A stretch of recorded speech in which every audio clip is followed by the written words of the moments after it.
오늘은 잠언 21장 21절부터입니다. 자, 본문 말씀을 보시면요. 21절, 공의와 인자를 따라 구하는 자는 생명과 공의와 영광을 얻느니라. 자, 원문을 보시면 짜데크와 켓세드를 따라가는 자는 살맛 나는 삶과 번창함과 영예를 보고야 마느니라. 제가 이 어려운 말을 그대로 다 집어넣습니다. 우리 성경에서 이 공의라고 번역된 부분은 제가 아주 누차에 걸쳐서 말씀을 드리는데 짜데크라고 합니다. 이것은 아주 똑바르게 살아가는 거예요.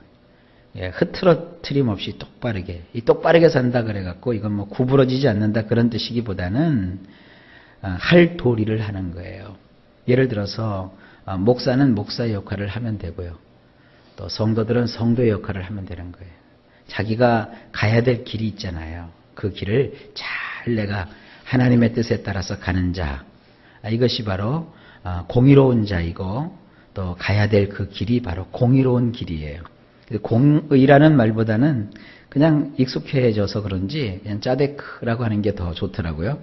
그래서 제가 여러분들에게 짜데크라고 소개를 드리고요. 그 다음에 켓세드, 이건 인애, 우리 성경은 인자라고 번역을 했습니다. 늘 얘기하지만 이 켓세드라는 것은 아기를 낳은 엄마가 그 아기에게 그 젖을 먹일 때 가지게 되는 좋은 마음, 그 아기를 측은히 여기고 또 긍휼히 여기는 그런 마음을 켓세드라고 했습니다. 근데 우리가 인생을 살아갈 때 우리가 가야 될 그 길을 추구하고 또 불의한 일을 내가 보지 않고 늘 그 짜데크 하는 그 길을 따라가고 그리고 될 수만 있으면 이 켓세드 하는 자. 켓세드가 뭐냐? 성경에서 가장 그 좋은 켓세드의 샘플은 우리 예수님이시지만 예수님은 너무 우리보다 훨씬 뛰어나신 하나님이시기 때문에 우리가 쳐다보기에도 황망스럽으면 우리가 구약에서 볼 수 있어요. 룻을 보시면 됩니다. 자기의 시모를 얼마든지 그가 등지고 버릴 수도 있었어요. 그건 죄도 아니고 악도 아니고 손가락질 받을 일도 아니었어요. 그러나 내가 저 시모를 돌봐드리지 않으면 내 시모는 어쩌면 죽을 수도 있다. 아무도 돌아보지 않는 내 불쌍한 저 시모, 내가 저 불쌍한 시모를 붙쫓아가겠다. 그래서 그를 떠나지 않고 버리지 않고 함께 고생하겠다 해서 끝까지 그 시모를 모셨던 이 룻에게서 우리는 이 켓세드의 전형을 보게 되고요.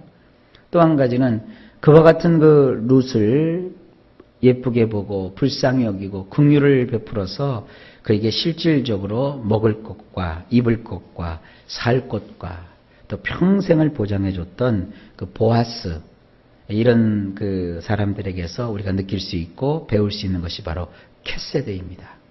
이렇게 삶을 살아가면 결국 세 가지를 얻는다고 되어 있어요. 하나는 살맛 나는 삶. 원문을 보면 이것을 복수형으로 되어 있어요. 그러니까 사람이 살면서 이것도 하고 저것도 하잖아요. 근데 그 하는 모든 일들마다 살맛이 나요. 어떠세요, 여러분? 살맛 나게 살고 싶지 않습니까? 그리고 두 번째로는 번창한대요. 우리 성경에서는 공의라고 번역을 했는데 이 짜데크라는 말이 변형을 하면 이것이 번창하다 이런 뜻이 있어요. 물질적으로 실질적으로 번창하는 거예요. 명예도 얻고 재물도 가지고 이러면서 아주 잘 되는 삶을 또 짜데크라는 그 원문에서 이렇게 변형을 해가지고 번창한다 이런 뜻으로도 쓰입니다. 좌우지간 살맛 나는 삶과 번창한 삶, 그 다음에 영예를 우리가 얻게 돼요. 영예가 뭡니까? 영광스러운 거예요. 달리기를 했을 때 1등, 2등, 3등을 했다고 칩시다. 그러면 되게 1등 금, 2등 은, 3등 동.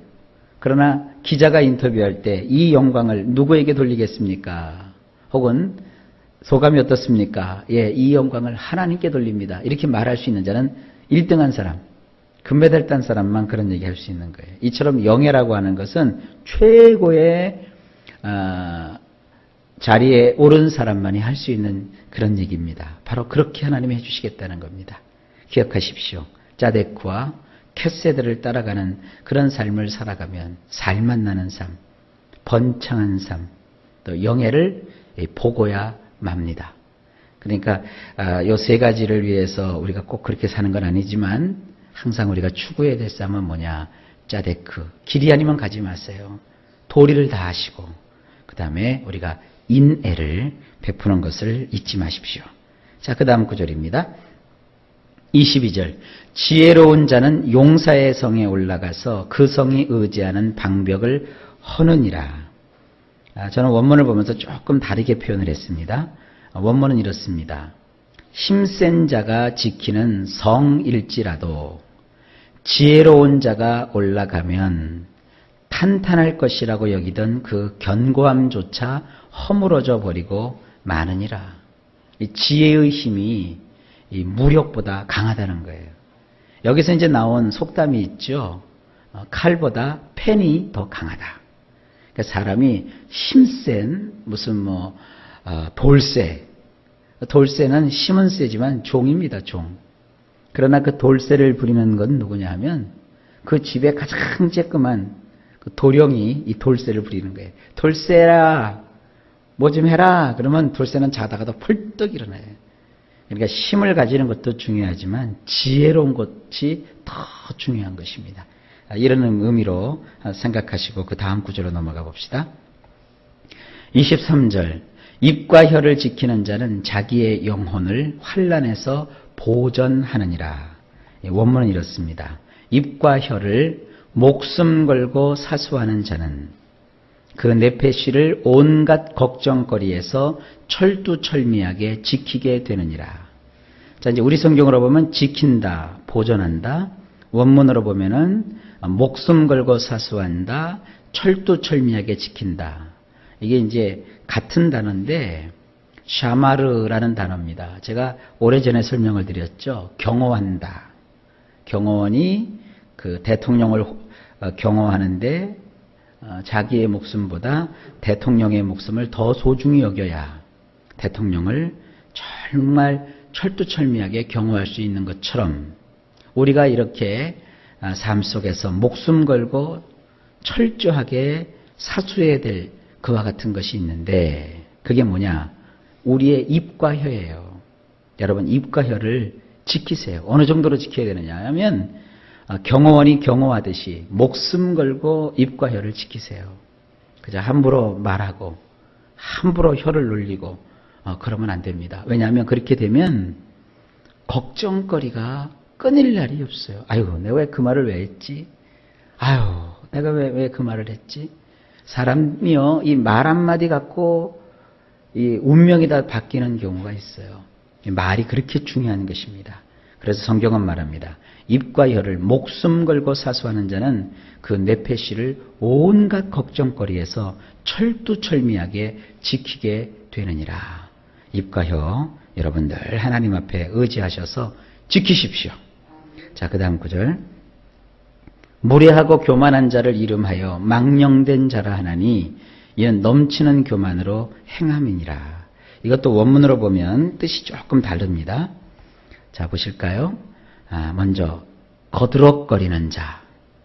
여러분 거드럭거리는 자. 그러면 이제 이해가 좀 되시나요? 자, 거드럭거리는 자. 또 두 번째 잘난 체하는 자. 그리고 냉소하는 자가 그의 명칭이라면 그의 행동은 오만방자함이 과도히 넘치느니라. 이 사람이 세상을 살면서 이 세 사람을 참 조심하세요. 거드럭거리는 사람 있죠. 괜히 어깨에 힘주고 말이죠. 아무것도 아니면서 거들럭거들럭하고 그 다음에 또 한 가지는 매사에 막 그 잘난 체하는 사람 있잖아요. 물론 잘난 사람도 잘난 체하면 미워요. 근데 되게 잘난 체하는 사람들을 보면 잘난 것도 없어요. 그때도 막 잘난 체하고 이런 사람들이 있고요. 그 다음에 세 번째는 이 냉소하는 자. 이 세 명 중에서 누가 제일 싫으냐면 이 냉소하는 자가 참 싫어요. 차라리 냉수 먹고 속 차리는 일이 낫지. 냉소하는 사람이 뭡니까? 남이 이렇게 뭐 한다고 그러면 뒤에서 틱틱거리고 픽픽거리고 에이 뭐까지 아유 아이고 지가 언제부터 저랬다고 아이고 에게 이거 굉장히 사람 기분 나쁜 겁니다. 믿어주고 기도해주고 함께해주고 동참해주고 기다려주고 이게 중요한 겁니다. 그래서 저는 뽑으라면 이 세 사람 중에 제일 싫은 게 이 냉소하는 자예요. 어쨌든 거들럭거리는 자, 너 거들럭거리지 좀 말고 다녀라. 너 잘난 체 좀 그만해라. 너 그렇게 사람 냉소하면 안 된다. 뒤에서 그렇게 사람을 막 딴지 걸면 안 된다. 이런 것이 그 사람의 명칭이라면 그의 행동을 보면 뭐 보나마나예요. 오만방자함이 과도하게 넘친대요. 그런 사람들과 함께 다니면 여러분 큰 손해 입습니다. 이런 걸 이렇게 분별할 줄 알아라 이겁니다. 다시 한번 얘기합니다만 이 잠언은 왕인 아버지가 장차 그 나라를 다스리고 이끌어가야 될 자기 아들에게 지금 이야기하고 있는 거예요. 네가 한 나라를 다스릴 때 이러이러한 사람들을 아주 조심하라 이겁니다. 마찬가지예요. 하나님께서 우리에게 말씀하고 계시는 겁니다. 여러분도 인생 살면서 거드럭거리는 자, 잘난 체 하는 자, 냉소하는 자 조심하십시오. 자, 마지막으로 25절 게으른 자의 욕망이 자기를 죽이나니 이는 자기의 손으로 일하기를 싫어함이니라. 원문하고 뭐 다를 바는 없는데 조금 제가 말 표현을 달리 해봤습니다. 25절 욕심만 잔뜩 가지고 있는 게으른 자는 죽게 될 뿐이니 왜냐하면 그 양손으로 일하는 것을 거절하기 때문이니라. 사람이요 어떤 이유가 됐든 양손을 놀려서 일하는 것을 거절하면 그 사람은 안 됩니다.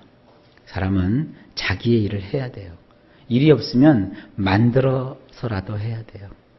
일이 없으면 뭐라도 하려고 그렇게 애쓰고 힘쓰셔야 돼요. 이게 아무것도 일하지 않고 가만히 있으면 결국은 그 영혼을 이렇게 갉아먹히게 되는 거예요. 욕심만 잔뜩 가지고 살면서 아무것도 하지 않고 날마다 그냥 주어진 삶 속에서 게으르면 결국은 죽게 되는 거예요. 이게 뭐냐면 게으르게 살면 그 즉시로 뭐 죽는다 이런 뜻이 아니라 그의 인생은 죽은 것과 다를 바가 없다는 겁니다. 여러분 욕심만 가지고 게으르게 사는 이런 죽은 인생 우리 살지 맙시다. 왜냐하면 그 양손으로 일하는 것을 거절하기 때문이니라. 우리 양손을 부지런히 놀려서 오늘도 하나님 앞에서 복된 하루가 되실 수 있기를 바랍니다. 자, 일마다 때마다 오늘도 주께서 평강 주시고 여러분 하는 모든 일에 좋은 것으로 넘치도록 부어 주시기를 간절히 예수님의 이름으로 축복합니다.